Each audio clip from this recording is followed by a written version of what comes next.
The next question I wanted to ask you was, let's talk about your take on diversity in casting. Yeah, it's interesting.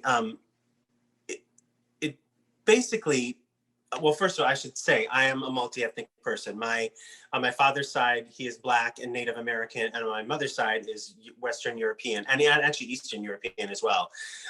So my hair is very kinky. When I had hair, it's so you most of the time I was categorized as Black or Latino is kind of the agents would put me in that, and casting directors when I was a young man.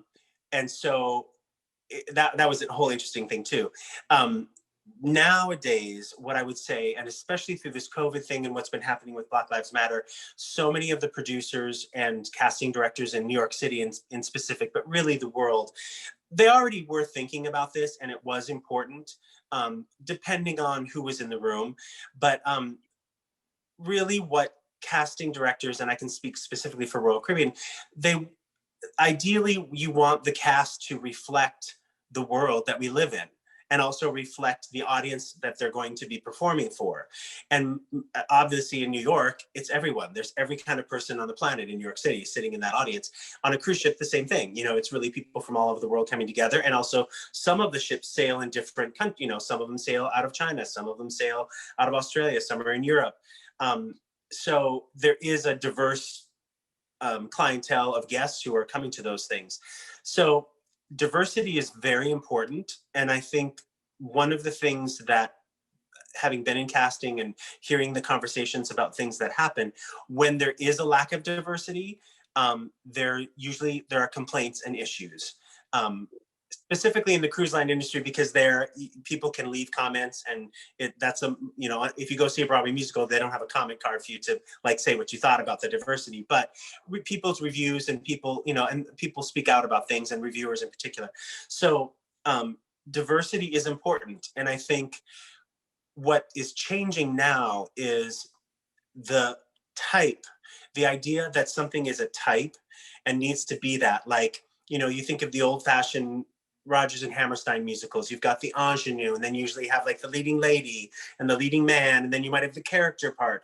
That's kind of going out the window. It's much less about type now. And I would say, as we're coming out of COVID, casting directors are really opening their eyes to the potential of many things, like maybe changing a role that was always a woman's role into a man's role, or vice versa. Maybe this leading man's role, there's no reason he has to be a man. Why not hire a woman to do this role and change it as to be a woman? Not that she's portraying a man, but that the actual leading character, because as we all know, a lot of shows, it might be the male role that has some of the more interesting things.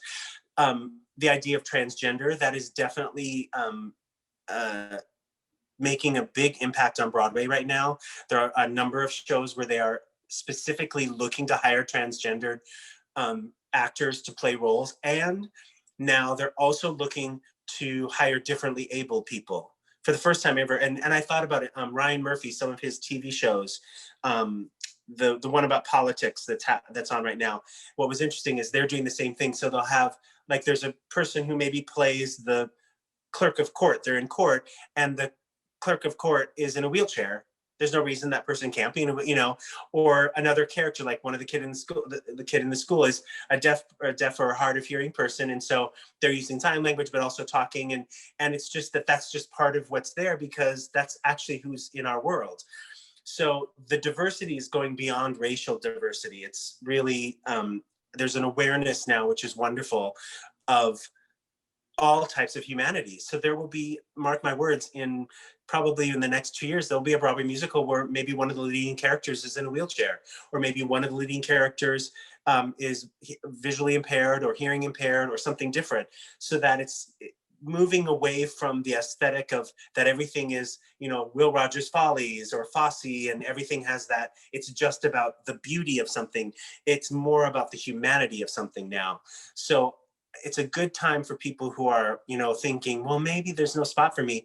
Well, there might be. So now is the time to be training, to be working on your craft, so that as those ideas start to open up more, you'll be ready to go into auditions, and don't be afraid to audition for things that maybe wouldn't necessarily be your type. I mean, I think you need to know you need to be realistic that, oh, I could carry that off. I have the range for it, I have the whatever. But types now are really changing for a good, in a good way.